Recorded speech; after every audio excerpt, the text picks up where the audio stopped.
Hello everyone, ISKCON Radha Krishna night time. আজকেও আমি দু চারটি কথা বলছি। চলন্ত পাথরকে কখনো শ্যাওলা আটকাতে পারে না, তেমনি শত বাধাতেও শুভ কাজ কখনো আটকায় না। আরেকটা বলছি, এই বিপদের সময় আসল মানুষকে চেনা যায়, আবার এই বিপদ শেষ হয়ে গেলেও হাজার মানুষ পাশে পাওয়া যায়।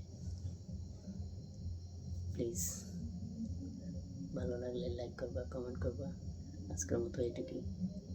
Good night, tata.